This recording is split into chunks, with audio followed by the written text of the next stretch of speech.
नमो भगवते वासुदेवाय। तो आज हम लोग जो है तृतीय स्कंद के चौथे अध्याय को प्रारंभ कर रहे हैं। तो तृतीय स्कंद के चौथे अध्याय का हम लोग पहला श्लोक देखते हैं। उद्धव जी कह रहे हैं, उद्धव क्योंकि विदुर का श्री मैत्रेय मुनि के पास जाना, विदुर जी जो हैं श्री मैत्रेय मुनि के पास जाते हैं इस अध्याय में। तो उद्धव उवाच अथ ते तनुज्ञाता भुक्त्वा पीत्वा च वारुणीं तया बिभ्रंसित ज्ञाना दुरुत्कैर्मर्म परस्परशः। तो इसमें ये बताया गया है, कल हम लोगों ने जाना था, कल जब अध्याय तृतीय समाप्त हुआ था, कि किस प्रकार से जो है वो सब प्रभास क्षेत्र गए और वहाँ पर उन्होंने ब्राह्मणों को सब कुछ दान वान दिया। ब्राह्मणों को बहुत अच्छे अच्छे भोजन खाद्य पदार्थ अर्पित किए, गाय स्वर्ण रजत सब कुछ दान दिया। उसके बाद क्या होता है, अथ ते मीन्स उद्धव कह रहे हैं कि उसके पश्चात, क्योंकि विदुर जी आए थे उद्धव जी के पास पहले, तो पूछ रहे हैं श्री कृष्ण के जब हालचाल पूछे हैं यदुवंशियों के, तो वो सब बता रहे हैं। तो वहाँ लास्ट में बता रहे हैं, एकदम से जैसे कोई किसी से पूछता है तो एकदम से बुरी बात एकदम से नहीं कही जाती है ना, तो उसकी पूरी बैकग्राउंड ऐसे बना के, तो वो अभी तक बता रहे ये हुआ फिर ये हुआ फिर ये हुआ। टॉपिक था कि कृष्ण कैसे इस धरा जगत से गए, ऐसे सब कृष्ण के बारे में बताना था, तो सबके बारे में बता रहे हैं। तो केवल वो कृष्ण से ही नहीं प्यार करते थे विदुर महाराज, और भी सबसे प्यार करते थे, इसलिए सबके बारे में बता रहे हैं। तो कह रहे हैं तत्ते, जब वो गए उन्होंने सब किया, तत्ते तदनुज्ञाता, यानी कि प्रवास क्षेत्र में गए थे वो तीर्थ स्थान पे, और वहाँ पर उन्होंने सब दान दिया। और फिर उनकी आज्ञा से, किनकी, ब्राह्मणों की आज्ञा से, वो जो ब्राह्मण थे जिनको दान आदि दिया था, और वहाँ कृष्ण भगवान भी उपस्थित हो गए थे उस समय। अथ ते तदनु आज्ञा, उनकी आज्ञा अनुसार, भुक्त्वा पीत्वा च वारुणीम, वारुणीम क्या होती है, वारुणीम होती है मदिरा, एक तरह की ये मदिरा नहीं जो अभी शराब पी जाती है, जो इसमें वर्णन है कि, क्योंकि वो पिछले अध्याय में आया था ना थोड़ा सा कि मधु वो करके परख करके, तो मतलब वो चावल की बनी हुई मदिरा थी और बहुत स्ट्रांग या बदबूदार नहीं होती है। तो कह रहे हैं भुक्त्वा पीत्वा च वारुणी, तो वो उसको मतलब खाना जो उच्चिष्ट था, भुक्त्वा मीन्स खाना, तो ब्राह्मणों के खाने के बाद, जो ब्राह्मणों को सुस्वाद अर्पित किया था, ब्राह्मणों को खिलाने के बाद फिर उन्होंने स्वयं खाना खाया। पहले तो खाना खाया उन्होंने उनकी आज्ञा के अनुसार। देखो, जब भी हम किसी अतिथि को, ब्राह्मण को भोजन के लिए अपने घर बुलाते हैं, तो सबसे पहले उनको, ब्राह्मण को भोजन कराते हैं ना, उसके बाद स्वयं खाते हैं। तो इस तरीके से जब ब्राह्मणों को संतुष्ट कर दिया, सब दान दे दिया, भोजन करवा दिया, फिर ब्राह्मणों ने कहा कि अब तुम भी खाओ, तो उनकी आज्ञा के अनुसार भुक्त्वा, उन्होंने खाया। और क्या किया, पित्वा च वारुणी, और उन्हीं की आज्ञा से क्या की, वारुणी पी, वारुणी शराब पी।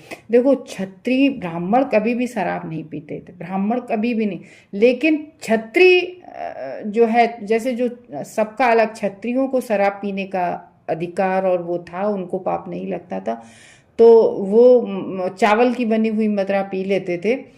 और एक तो ये है कि क्षत्रिय कभी भी, जैसे अर्जुन ने कहा था कि मैं भिक्षाटन करके अपना पालन पोषण कर लूँगा, लेकिन मैं अपने अपनों को कैसे मारूंगा। तो फिर भगवान ने बताया था कि मान लो आज तुम अगर युद्ध से पलायन कर भी गए, युद्ध तुम छोड़कर चले गए, फिर तुम कैसे अपने आप से को फेस कर पाओगे, क्योंकि फिर सब लोग ये कहेंगे, क्योंकि क्षत्रिय के लिए ये मृत्यु से भी बढ़कर होता है कि युद्ध क्षेत्र को पीठ दिखाना। तो कि सब लोग कहेंगे कि अरे इतने कायर थे तुम जो पीठ दिखाकर चले गए। तो इसलिए फिर अर्जुन ने भगवान की इच्छा से युद्ध लड़ा था।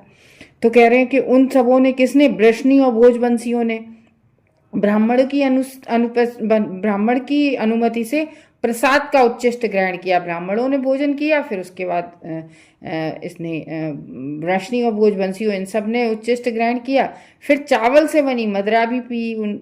पीने से वे सभी कैसे हो गए, तथा विभ्रंश हो गए। विभ्रंश मीन्स विभ्रंश ज्ञाना, यानी कि ज्ञान से विहीन हो गए। जैसे अपने अपन भौतिक जगत में देखते हैं ना कि व्यक्ति अगर बहुत ज्यादा शराब पी लेता है तो उसे मतलब कोई, वो कहते नहीं है सुध बुध ना रहना, तो वो कुछ नहीं रहते है। तो इसलिए कह रहे संज्ञा शून्य हो गए, वो मदरा पीने से सभी संज्ञा ज्ञान से रहित हो गए।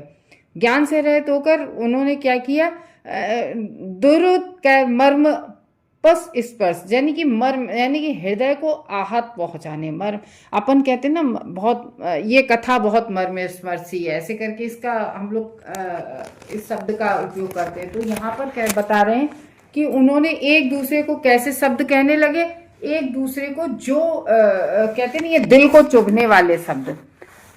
तो ऐसे वो एक दूसरे को मदरा पी ली, ज्ञान शून्य हो गए। और देखो ये है, ऐसा नहीं है वो सब क्षत्रिय थे क्या पहले कभी मदरा नहीं पी होगी, और इतने वर्षों में कभी एक दूसरे से इतना प्रेम था, इतना प्रेम था कि कभी कोई किसी से लड़ना तो दूर रही, कोई किसी से न तेज आवाज में बोलता था ना कुछ, बड़े प्रेम से सब रहते थे। क्यों रहते थे प्रेम से? क्योंकि उनके सेंटर में जो है, वो सेंटर में कृष्ण को रखते थे, उनके केंद्र में जो कृष्ण भगवान रहते, तो इसलिए वो कभी भी नहीं लड़ते थे यादवगढ़। तो इस तरीके से कह रहे हैं। और देखो वो भी अनुमति लेकर उन्होंने मदरा पान किया। तो ये क्या सूचित कर रहा है कि हर बात में कृष्ण की तो इच्छा थी कहीं ना कहीं। देखो 16,108 रानियां थी और उन सबके 10-10 बच्चे, मतलब भगवान के पूरे परिवार की संख्या कितनी होगी? 16,108 तो रानियां ही रानियां थी, उन सबके फिर बच्चे 10-10 गिन लो, 10 बेटे, एक बेटी, तो इस तरीके से। और ना फिर उनके भी बेटों के भी बेटे हुए थे, तो नाती पांती करोड़ों की संख्या में उनके परिवार हो गया था। तो कभी नहीं, कभी कोई झगड़ा नहीं ये देखा गया। तो इसलिए कह रहे हैं कि लेकिन वहीं पर क्यों शुरू हुआ? तो ये सब भगवत इच्छा से ही हो रहा था ना, तो इसलिए कह रहे हैं। तो वहां पर ऐसा हम लोगों ने कैसे वहां झगड़ा करने लगे, जैसे शराब पी ली, जैसे प्रदुम और सांब दोनों भगवान के पुत्र थे, तो प्रदुम सांब से लड़ने लगे। और अक्रूर महाराज तो भगवान के, हम लोगों ने अक्रूर महाराज के बारे में पिछले फर्स्ट उसमें कैंटो में पढ़ा था कि भगवान के कितने परम भक्त थे, कितने मतलब विनम्र। और वो अक्रूर जी क्रांति बोध से लड़ने लगे, अनिरुद्ध सात्विकी से लड़ने लगे, सुमित सुर ने एक दूसरे से झगड़ा ऐसे करने लगे। क्यों? कि भगवान मुकुंद ने विमोहित कर दिया, क्योंकि वही है ना कि कैसे धरा जगत से इन लोगों को जाना था। तो और फिर क्या होता है कि जब हम धनुष सबके एक दूसरे के टूट गए, जब सारे बाण खत्म हो गए, पहले तो लड़ाई मुंह से लड़ाई लड़ते रहे, मुंह से लड़ाई, इतना एक दूसरे को आघात पहुंचाने लगे, आघात पहुंचाते पहुंचाते हाथ पैर चलाने लगे, हाथ पैर चलाते चलाते अपने अपने अस्त्र शस्त्र निकाल लिए। तो अस्त्र शस्त्र जब निकाल लिए, एक दूसरे को मारने लगे, उनसे बाण सब खत्म हो गए। तो वो हम लोगों ने सुना था कि उन लोगों ने उन्हीं मुनिगढ़ का जो मुनिगढ़ का एक बार सांब ने नहीं वो किया था, पेट में अपना लपेट के, और कह दिया था कि लड़का होगा कि लड़की, इस तरीके से मुनिगढ़ ने श्राप दे दिया था। तो वही जो वो वाकई में फिर पत्थर का हो गया उनके श्राप से। तो वो जो पत्थर का जो पिसवा के उग्रसेन ने प्रभास क्षेत्र में बहा दिया था, वो क्या हुआ कि जो गंगा के किनारे किनारे जो वो घास जम गई थी, घास के बेंत जम गए थे, तो वो बेंत में क्या हुआ, बेंत के किनारे किनारे से वही जो लोहे का पिसवा के फेंका था वो लग गया था जाके किनारे नीचे नीचे उन डंठलों में। तो और जैसे ही वो सब उन बेंत को उखाड़ के मारने के लिए उखाड़ते, तो वो जैसे उनके हाथ में चल गए डंठल, तो वैसे हो गए बहुत मजबूत, वज्र से, लोहे की तरह से, रॉड जैसे लोहे की हो जाती है, ऐसे डंडे हो गए। और फिर उससे एक दूसरे पर प्रहार करने लगे, उनसे वो इतने। तो ये जब बताओ, एक बेंत जैसे लोहे के डंडे उनके हाथ में जाते ही वज्र जैसे हो गए, लोहे की रॉड जैसे हो गए, तो ये कुल का विनाश होना था ना, तो इसलिए। और फिर इस तरीके से बलराम महाराज ने क्या किया, बलराम जी फिर लास्ट में क्या हुआ, बलराम पे भी मारने को दौड़े थे कोई एक, तो हमने पढ़ा था 11वें स्कंद में, डिटेल में है, जब हम लोग चलेंगे तब आगे पढ़ेंगे। तो बलराम फिर लास्ट में क्या करते हैं कि समुद्र के किनारे बैठ जाते हैं और अपने भगवान के, यानी कि भगवान क्या, स्वयं बलराम भगवान के एक्सपेंशन थे, तो स्वयं में लीन होकर और संसार से चुपचाप, इस संसार को चुपचाप से छोड़कर चले जाते हैं। और जब सब चले जाते हैं, सब मर जाते हैं, ये सबका विनाश हो जाता है, सब अपने अपने जगह चले जाते हैं, तो भगवान चुपचाप से पीपल के पेड़ के नीचे आके बैठ जाते हैं, चुपचाप से सोचने लगते। इससे ये प्रदर्शित होता है कि दुख तो भगवान को भी हुआ होगा, मतलब अभी हम लोग आगे पढ़ेंगे तब पता नहीं, लेकिन ये है ना वो 11वें स्कंद में। तो इस तरीके से जो है इसके हम लोग तात्पर्य में देखते हैं क्या लिखते हैं प्रभुपाद। उत्सवों में जब ब्राह्मणों तथा वैष्णवों को भली भांति भोजन कराया जाता था, तो अतिथियों द्वारा अनुमति दिए जाने पर जब अतिथि कह देते थे कि अब आप भी खाइए, तो अतिथियों की अनुमति से फिर अतिथि कर लेते थे, फिर उनका उच्छिष्ट खाते थे। तो वृष्णि और भोजवंशियों ने भी इस तरीके से ब्राह्मणों की अनुमति लेकर खाया, तैयार हुआ जो खुद ने उन्हें खिलाया था वही तैयार किया हुआ भोजन खुद भी खाया।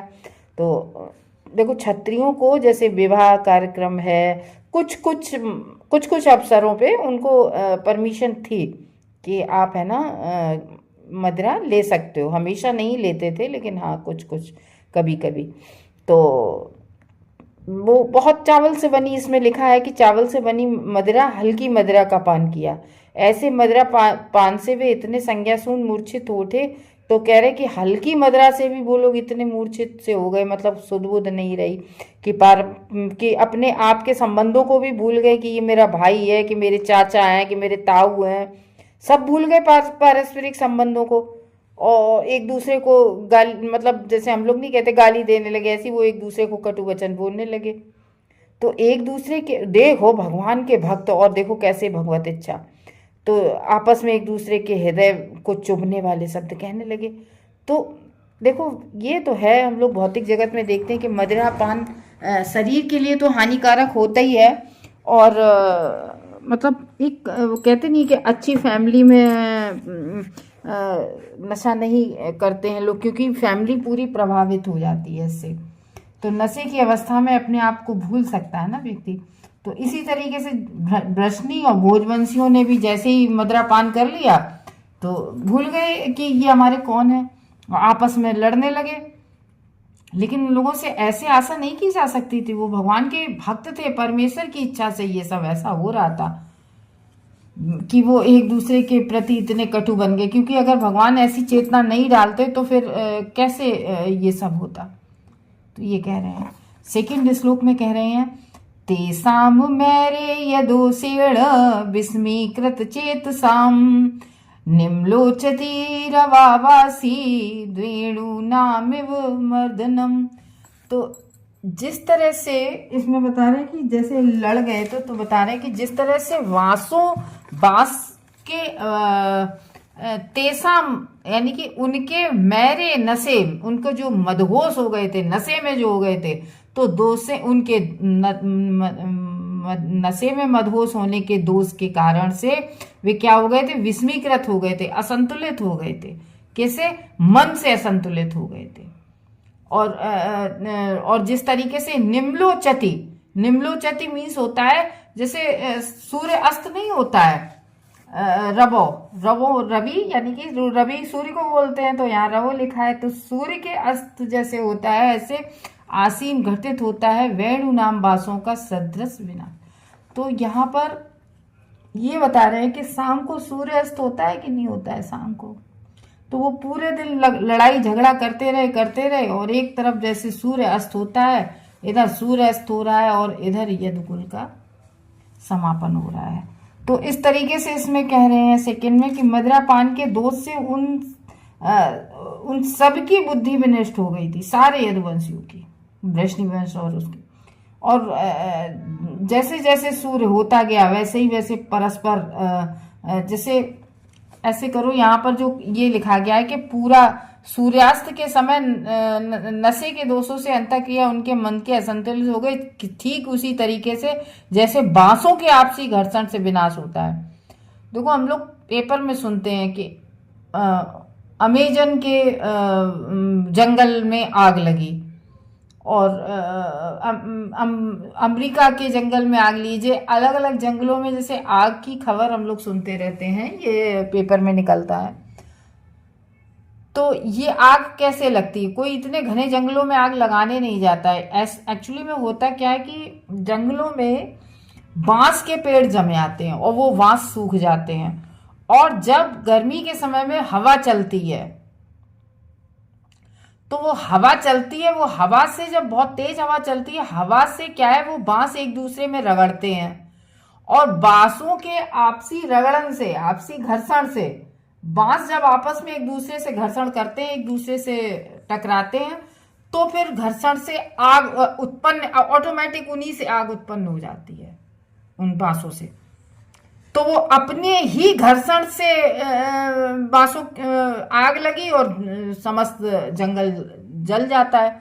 उसी तरीके से ये सब आपस में घर्षण, यानी कि आपस में लड़ाई झगड़ा हुआ और आपस में घर्षण से सब समाप्त हो गए। ये यहाँ पर एनालॉजी दी जा रही है कि जैसे बांस आपस में लड़ जाते हैं ऐसे ही। तो और वैसे भी हम लोग पढ़ते रहते हैं कि भगवत गीता में कई बार हमारी माता जी बताती थी, कृष्ण सूर्य सममाया, कि जैसे सूर्य जहाँ होता है वहाँ अंधकार होता ही नहीं है, क्योंकि सूर्य निकल आते हैं, सब में प्रकाश हो जाता है। ऐसे ही भगवान का होता है कि भगवान भी जहाँ होते हैं वहाँ मतलब कोई इसी तरीके से भगवान थे उस वंश में, कुछ नहीं होता उन लोगों को, कि मतलब किसी का श्राप या कुछ भी कार्य नहीं वहां करता। वो भगवान का, वो उस वंश में भगवान उत्पन्न हुए थे, भगवान वहां थे। लेकिन हो कैसे रहा था? भगवत इच्छा से। तो इसीलिए इसमें लिख रहे हैं कि सूर्य अस्त, यानी कि सूर्य अस्त यदुवंश का अंत, क्योंकि भगवान को तो जाना ही था यहाँ से, तो ये सब भगवान के पार्षद थे, तो इन लोगों को यहाँ कैसे छोड़ के जाते? अगर भगवान इनको छोड़ के जाते तो इतने उपद्रव कर लेते कि इनको कोई मैटने वाला नहीं होता, पृथ्वी का भार और ज्यादा बढ़ जाता। भगवान चले जाते, उनके विरह में ये लोग बहुत उत्पात मचाते। तो इस तरीके से बता रहे हैं इसमें कि जब जंगल में आग की आवश्यकता होती है तो परमेश्वर की इच्छा से बांसों के आपसी घर्षण से आग लग जाती है, कोई वहां दिया सलाई नहीं फेंकता है। इसी तरह से यदुवंशियों का विनाश श्री भगवान की इच्छा से आत्मविनाश की विधि से हो गया।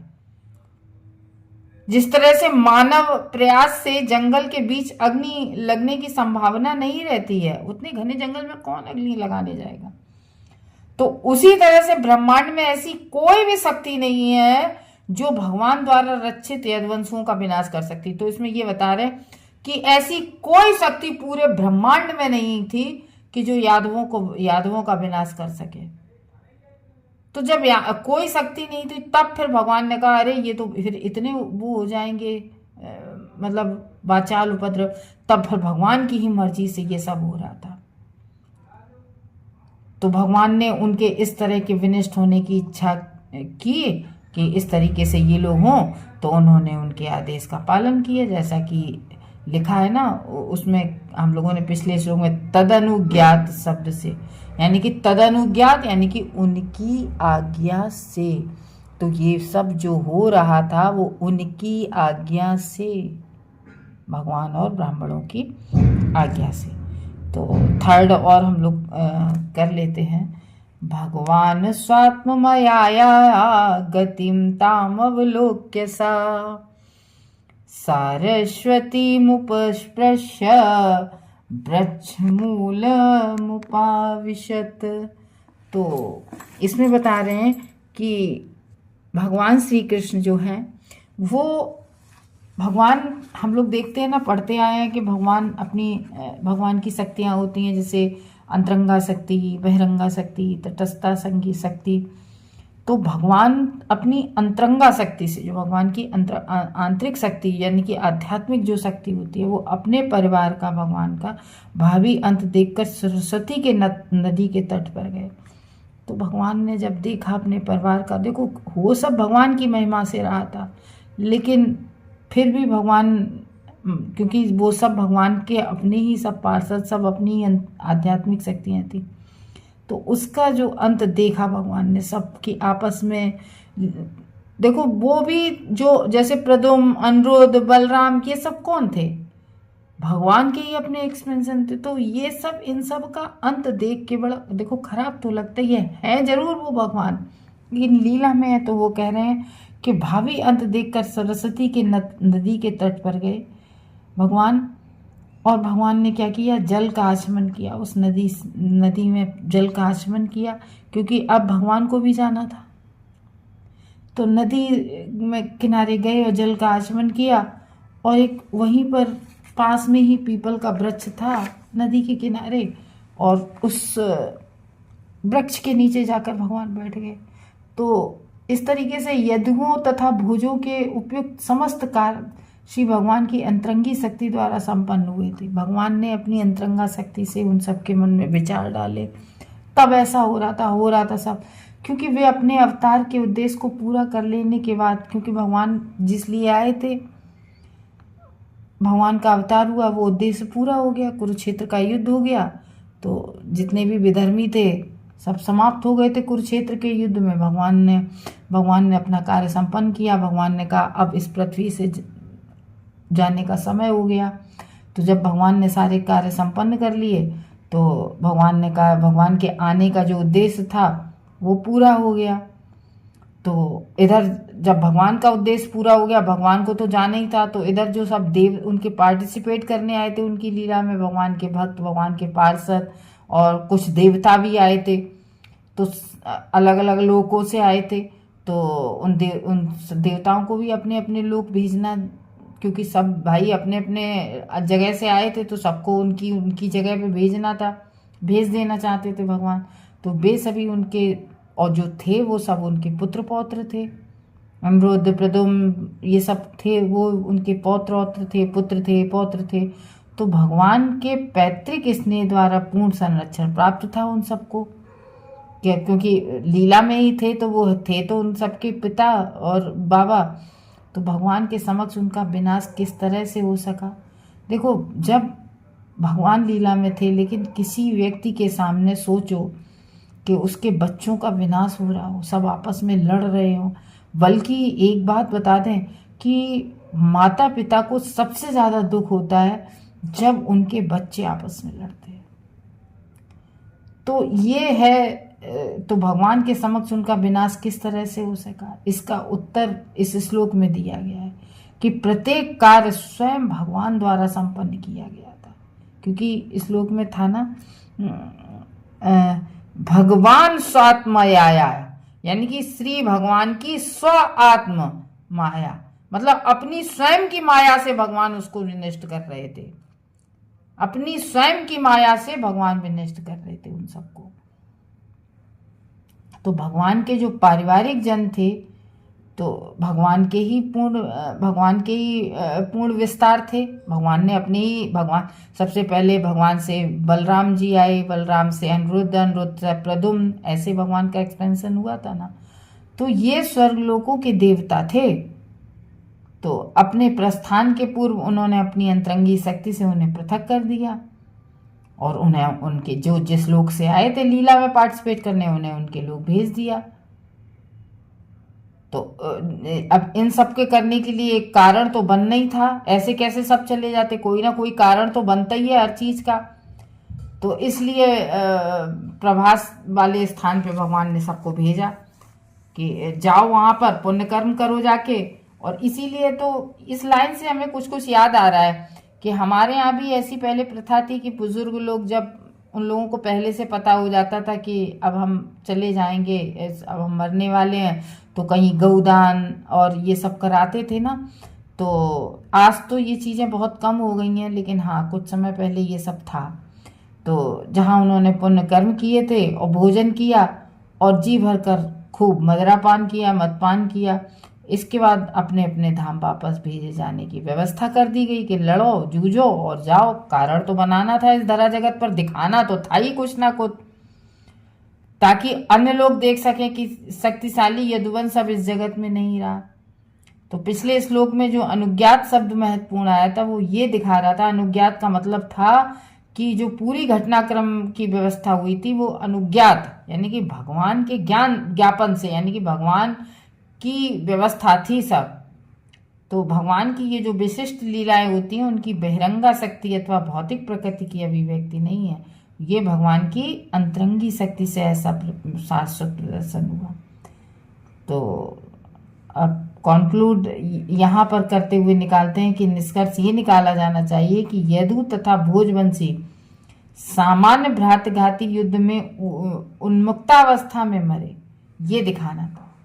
तो इस तरीके से श्रील जीव गोस्वामी इन घटनाओं की टीका मायावी कला के रूप में की है। तो यहाँ जीव गोस्वामी जो अपनी टिप्पणी लिखते हैं तो श्रील जीव गोस्वामी यही लिखते हैं कि ये सब जो है भगवान की ही माया थी और भगवान की माया से ही ये सब विनष्ट हुए और किस तरीके से यदुवंश का विनष्ट हुआ। हरे कृष्ण।